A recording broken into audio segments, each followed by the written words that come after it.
വിഷുവിന് വയ്ക്കേണ്ട കണിയിലെ പ്രധാനികൾ. ഓട്ടുരുളി. കണി വയ്ക്കാനായി പ്രധാനമായും ഉപയോഗിക്കുന്നത് തേച്ചു മിനുക്കിയ ഓട്ടുരുളിയാണ്. ഇത് പ്രപഞ്ചത്തിൻ്റെ പ്രതീകമായി കരുതപ്പെടുന്നു. പിന്നെ വേണ്ടത് ഉണക്കലരി അല്ലെങ്കിൽ നെല്ല്.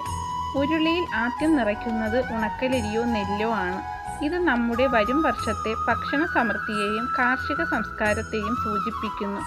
ധാന്യങ്ങൾ ഐശ്വര്യത്തിൻ്റെ ആദ്യ ലക്ഷണമാണ്. പിന്നെ വേണ്ടത് കണിവെള്ളരിയാണ്, മഹാവിഷ്ണുവിൻ്റെ മുഖം. കണിയിലെ പ്രധാനപ്പെട്ട ഒന്നാണ് സ്വർണ്ണ നിറമുള്ള വലിയ വെള്ളരിക്ക. ഇതിനെ ഭഗവാൻ മഹാവിഷ്ണുവിൻ്റെ മുഖമായി സങ്കല്പിക്കുന്നു. നല്ല തെളിഞ്ഞ മഞ്ഞ നിറമുള്ള വെള്ളരിക്ക വരും വർഷം മുഴുവൻ പ്രകാശം നൽകുമെന്നാണ് വിശ്വാസം. അടുത്തതായി കണിക്കൊന്ന. മഹാവിഷ്ണുവിൻ്റെ കിരീടമായും സ്വർണ്ണാഭരണമായും കണിക്കൊന്ന പൂക്കളെ കരുതുന്നു. സ്വർണ്ണവർണ്ണമുള്ള പൂക്കൾ കണ്ണു തുറക്കുമ്പോൾ ആദ്യം കാണുന്നത് സാമ്പത്തിക അഭിവൃദ്ധിക്ക് കാരണമാകുന്നുവെന്ന് വിശ്വസിക്കപ്പെടുന്നു. പിന്നെ വാൽക്കണ്ണാടി. വാൽക്കണ്ണാടി ഭഗവതിയുടെ, അതായത് മഹാലക്ഷ്മിയുടെ പ്രതീകമാണ്. കണ്ണാടിയിൽ സ്വന്തം മുഖം കാണുന്നത് ആത്മദർശനത്തെ സൂചിപ്പിക്കുന്നു. പവിത്രമായ മനസ്സോടെ പുതുവർഷത്തെ വരവേൽക്കുക എന്നതാണ് ഇതിൻ്റെ സന്ദേശം.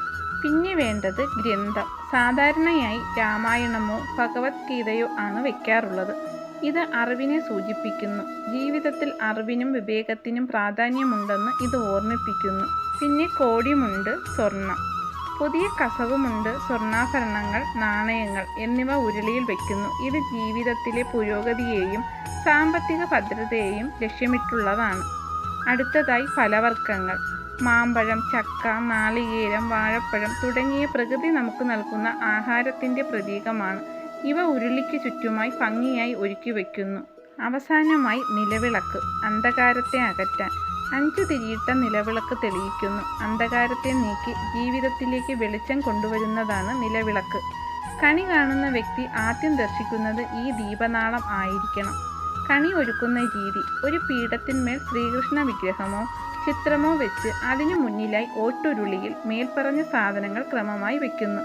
കണ്ണാടിയിൽ വിഗ്രഹവും പൂക്കളും പ്രതിഫലിക്കുന്ന രീതിയിൽ വേണം ക്രമീകരിക്കാൻ. വിഷുദിനത്തിൽ പുലർച്ചെ എഴുന്നേറ്റ് കണ്ണു തുറക്കാതെ വന്ന് ഈ കണി ദർശിക്കുന്നതിലൂടെ വരാനിരിക്കുന്ന ഒരു വർഷം മുഴുവൻ ഐശ്വര്യപൂർണ്ണമാകുമെന്ന് നമ്മൾ വിശ്വസിക്കുന്നു. കൂടാതെ കണി കാണുക എന്നതിൻ്റെ ഏറ്റവും പ്രധാനപ്പെട്ട വശം നമ്മുടെ മനസ്സും ഭക്തിയുമാണ്. ആർഭാടമായി ഒരുക്കുന്നതിനേക്കാൾ വലിയ കാര്യമാണ് ഉള്ളതുകൊണ്ട് തൃപ്തിപ്പെട്ട് ഈശ്വരനെ സ്മരിക്കുന്നത്. ഭക്തിയാണ് പ്രധാനം. ഭഗവാൻ കൃഷ്ണന് ഏറ്റവും പ്രിയം ലളിതമായ സമർപ്പണങ്ങളാണ്.